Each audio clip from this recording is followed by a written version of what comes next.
All right, guys. I'm Joshua Kimball. I'm heading to where I work as a full-time art director, and I just wanted to really quickly go over two questions that can really help you in your art career. And to me, I think it's a really valid topic because I've been talking lately about kind of going through some hardships and some life struggles and stuff like that that have nothing to do with my own control. There are circumstances outside of my control, and they're somewhat upsetting circumstances that would upset most people. And honestly, there's circumstances that most people will have to go through in life. But I thought that, like, as I was thinking about some of those circumstances and trying to kind of get back on the rails of my goals for art, and especially getting pages done for Not Death But Love, the strange supernatural story of Elizabeth Barrett Browning, I asked myself these two questions to kind of get back on the rails and back on track and back to being productive. Now, I want to preface this before I get into these two questions.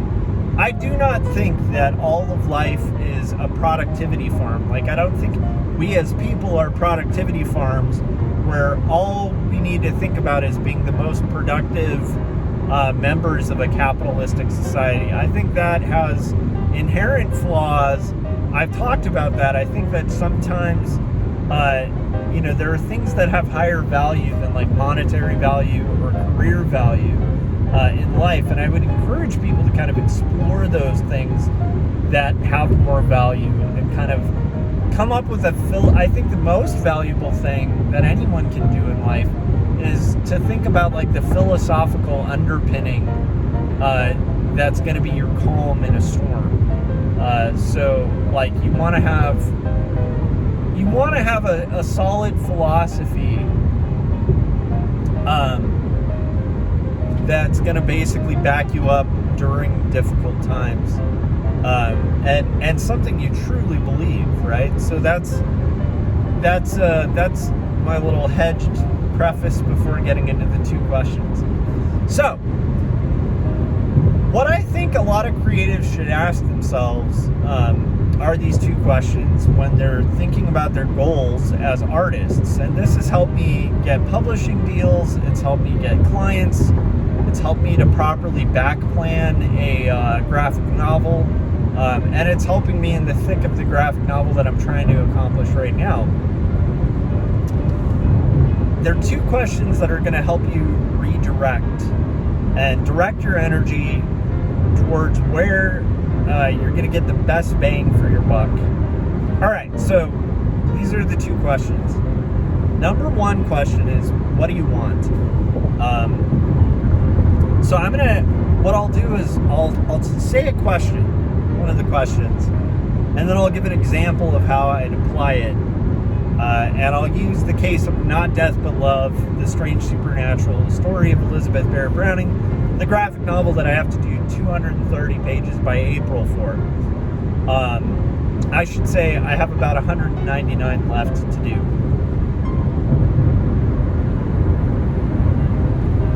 So, question one, what do you want? So, in the case of that, I want to finish this book by April. That would be my answer. I want to finish this book by April.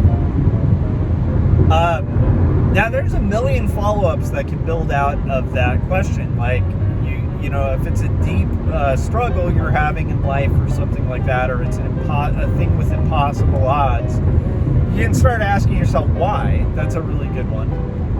But anyhow, the core question is, what do you want?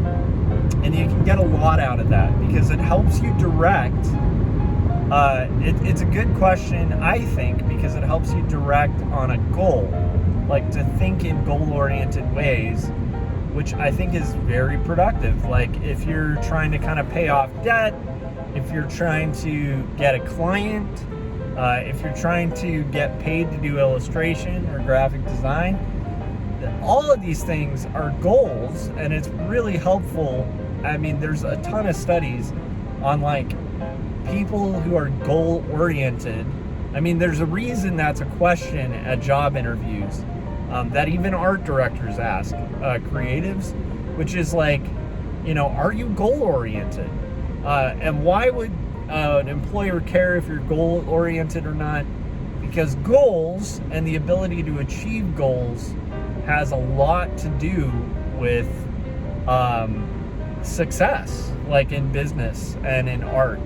If you as an artist are able to kind of think of a goal, which would be like an assignment or a graphic design or an illustration, and you're able to kind of think of that goal, like, okay, my goal is to create an editorial illustration for a magazine, and you get hired to do that. That's your goal that you're hired to do.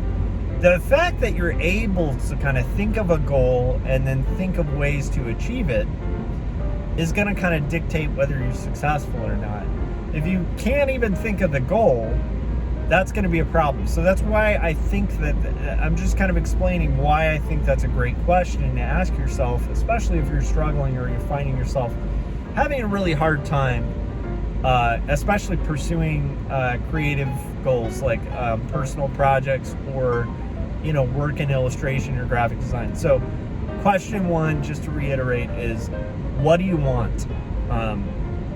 Okay, now let's get into question two, which is, once you have that first question answered, this is super helpful. It's, what are you going to do to get it?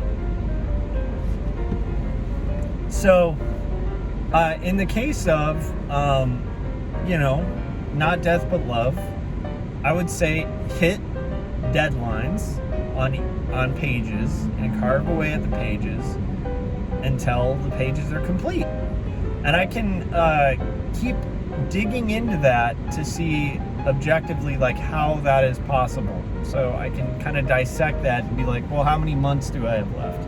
How many pages do I need to get done a month in order to achieve that goal? What do I need to clear in my life that might be a wasted time?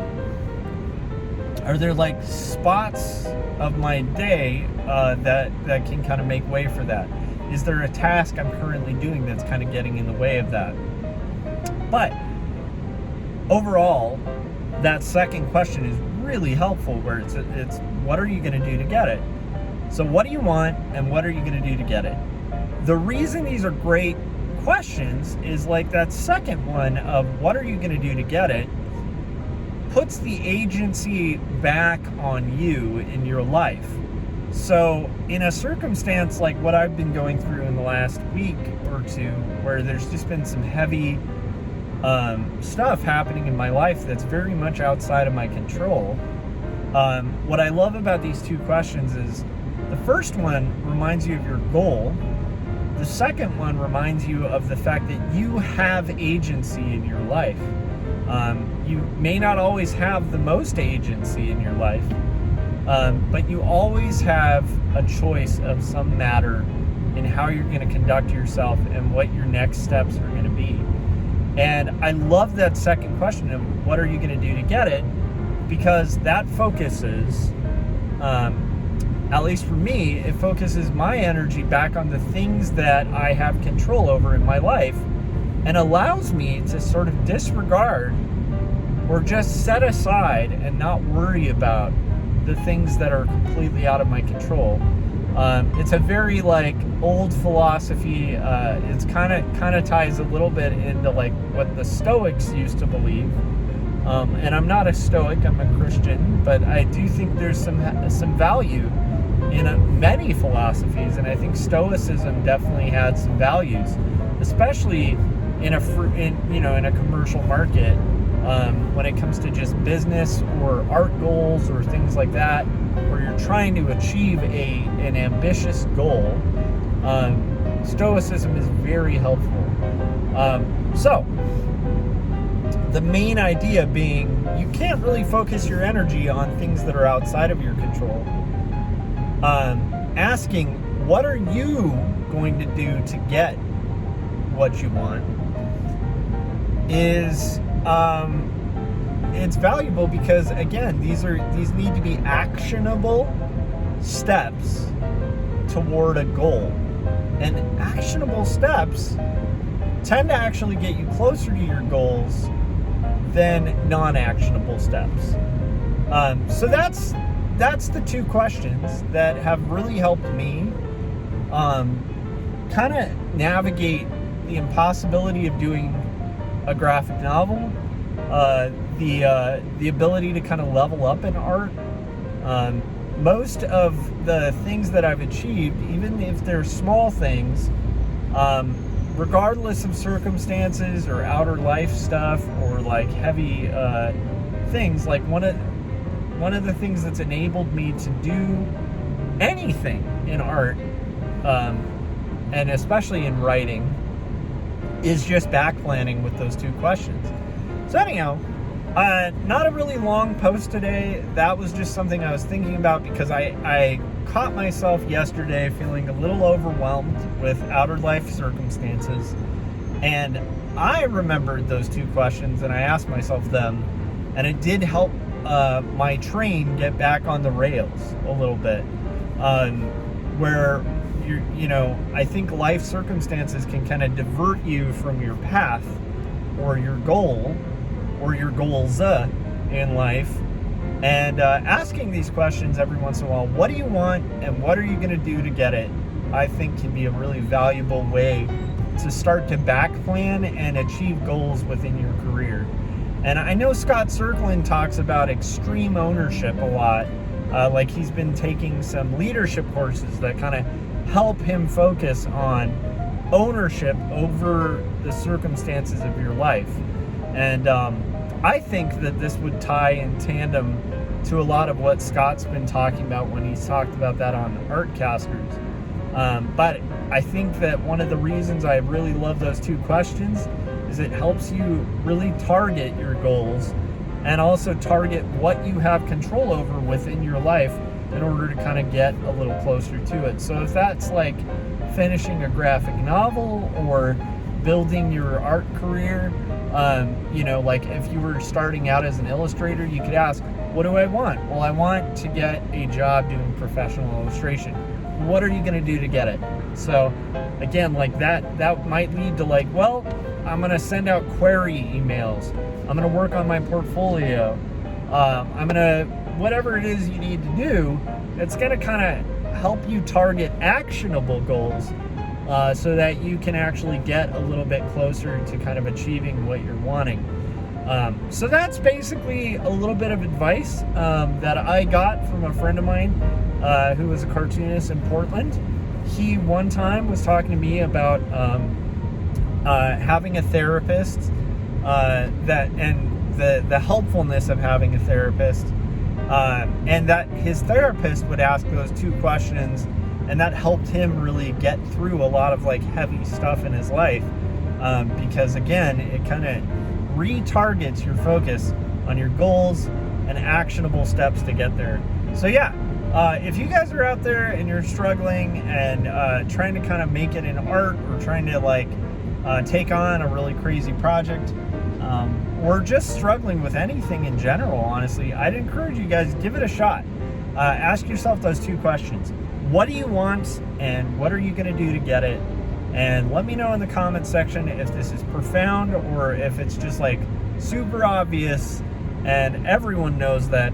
Gosh, why did you make a vlog about this? So yeah, anyhow, I hope you guys liked the lights. I used the new lights that I got on the live stream yesterday, and I was pretty happy with the results. But I'm open to what you guys think. But I honestly did feel like it brought a little more professionalism to it. And yeah, anyhow, that'll do it. I will see you guys on the next stream. If you haven't yet, please consider picking up Jacob's Apartment, my graphic novel that has a flavor of if you took Ghost World and Eternal Sunshine for the Spotless Mind, put them in a blender, and you like that flavor, that I think Jacob's Apartment would be a book for you. It's a graphic novel that talks about two young adults finding their identity, having their dreams and reality interweave, and it deals with heavier topics like sort of pursuing art amidst losing a family member to cancer, and kind of broken relationships and the ghosts of our past that follow us into adulthood. So it's a really good book. I'd encourage you guys to pick it up. If you haven't yet, you can buy it on bookstores everywhere. You can ask your local bookstore to carry it. It's carried through Diamond Distribution from Graphic Mundi, the publisher. And one thing I've been telling people to do is, if you live near a library, let's say you can't buy the book or pick it up, but you want to support what I do, then just go to your local library and ask your local librarian, hey, can you carry this book, Jacob's Apartment by Joshua Kemble? How would I go about getting that in the library? Like, honestly, just a small recommendation to your local librarian. The next thing you know, it's going to make that book available, hopefully, to the library and to the people who go to the library and like comics.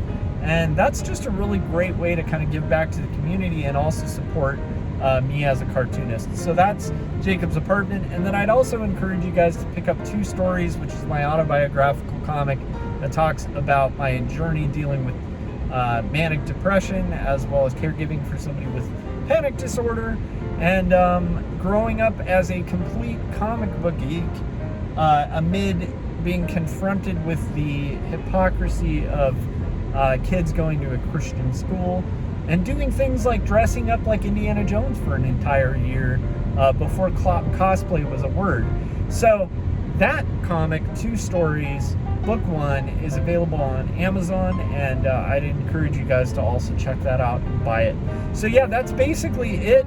Thank you to everybody who's subscribed and has hit the bell so you get notifications when we're about to go live. I'll probably see you guys on Artcasters tonight. I believe our guest is Mike Torres, and it should be fun. We're talking about, Kickstarter, and yeah, it should be a pretty good one. All right, have a good night, guys. And well, did I say good night? It's morning. I'm heading to work. Man, I gotta ask myself, what do I want? I want to get to work. What am I gonna do to get it? I'm gonna end the stream so I can focus on the drive. But anyhow, I'll see you guys. Let me know your thoughts on the 2 questions. Do you have any specific questions that help you kind of refocus and work towards actionable goals with small actionable steps? I'm curious to hear it. If you have them, let me know in the comments section, and I will see you guys on the next vlogins or on Artcasters tonight. Bye.